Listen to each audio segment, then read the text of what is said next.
जय गुरुदेव, जय माता की। एक बार फिर से आप सभी का मेरे चैनल गुरुजी साधना केंद्र पर हार्दिक स्वागत है। आज हम चर्चा करने वाले हैं कि हम इतनी मेहनत करते हैं साधना करने में, इतना परिश्रम करते हैं, फिर भी हमें साधना सिद्ध क्यों नहीं होती, फिर भी हमें हमारा मेहनत का फल क्यों नहीं मिलता। तो इस विषय पर हम चर्चा करेंगे। देखिए, बहुत से लोग साधना करने बैठ जाते हैं। नए नए जो लोग होते हैं वो गुरु बनाकर, अपने इष्ट देव को गुरु मानकर या किसी को गुरु बनाकर साधना करने तो बैठ जाते हैं, लेकिन साधना के नियमों का ठीक प्रकार से पालन नहीं कर पाते। और नए साधक जिस शक्ति की साधना करते हैं, उस शक्ति के सामने जो संकल्प बोलते हैं, उस संकल्प को भी ठीक प्रकार से नहीं निभा पाते। उदाहरण के तौर पर, जैसे किसी साधक ने किसी शक्ति के सामने संकल्प में बोला कि मैं जब तक साधना करूंगा तब तक पूर्ण ब्रह्मचर्य का पालन करूंगा, लेकिन ऐसा नहीं हो पाता। देखिए, पूर्ण ब्रह्मचर्य का पालन सिर्फ शरीर से ही नहीं किया जाता, बल्कि 3 प्रकार से किया जाता है: मन से, कर्म से और वचन से। नंबर 1 पर आता है कर्म से ब्रह्मचर्य का पालन करना। अब साधक कर्म से ब्रह्मचर्य का पालन कैसे करता है, तो सुनिए। अपनी धर्म पत्नी से संबंध ना बनाना, अपनी पत्नी को ना छूना, अपनी पत्नी से दूर रहना और पराई स्त्री से भी दूर रहना, ज़मीन पर सोना, शुद्ध सात्विक भोजन करना और अपने कपड़े खुद धोना। ये तो हुआ कर्म से और शरीर से ब्रह्मचर्य। और दूसरा है मन से ब्रह्मचर्य। और मन से ब्रह्मचर्य कैसा होता है? साधना के समय अपने मन पर पूरी तरह से कंट्रोल करना। वो होता है ना कि हम साधना में लीन हैं, लेकिन हमारा मन इधर उधर भटकता है, हमारा मन किसी पराई स्त्री की तरफ चला गया। हम भजन कर रहे हैं, हम मंत्र जाप कर रहे हैं, लेकिन हमारा मन किसी पराई स्त्री की तरफ चला गया।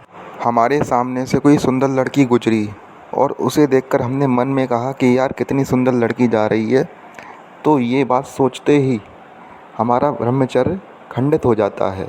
मन में हमने ऐसा सोचा कि कितनी सुंदर लड़की है, इसी के सोचते ही हमारा ब्रह्मचर्य खंडित हो जाता है। तो इस बात का हमें पूरा ख्याल रखना है कि अपने मन में कोई बुरा विचार नहीं लाना है हमें, नहीं तो हमारा ब्रह्मचर्य बुरा सोचने मात्र से ही खंडित हो जाएगा। और अब तीसरा आता है वचन से ब्रह्मचर्य का पालन करना। इसका तात्पर्य यह है कि जब हमारी साधना चल रही हो तो अब हमें किसी को गाली नहीं देनी है, किसी से बुरा नहीं बोलना है। अगर हम किसी को गाली देते हैं या किसी से भी बुरा बोलते हैं तो इससे हमारा तपोबल कम होता है, हमारी सात्विक ऊर्जा कम होती है, जिससे हमारी साधना खंडित हो सकती है। तो हमें साधना के समय कम से कम बोलना है, फालतू नहीं बोलना, और ना ही किसी को गाली देनी है, ना ही किसी के बारे में बुरा बोलना है। तो ये होता है वचन से ब्रह्मचर्य।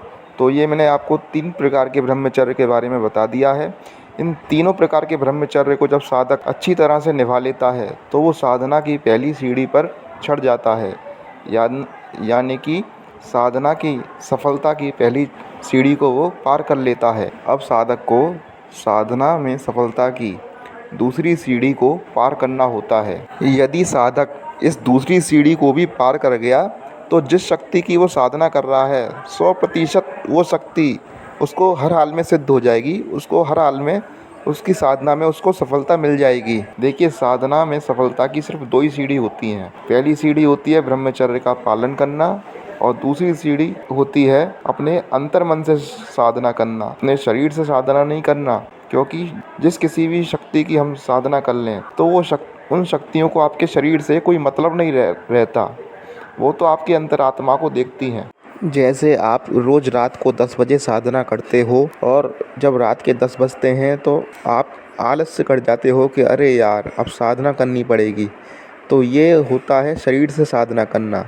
मन से साधना करने वाला, अंतरात्मा से साधना करने वाला व्यक्ति कभी आलस्य नहीं करेगा, बल्कि जुनून से, जोश से और उमंग के साथ सच्चे मन से साधना करता है। बस शक्तियाँ अपने साधक के अंदर यही चीज़ देखती हैं।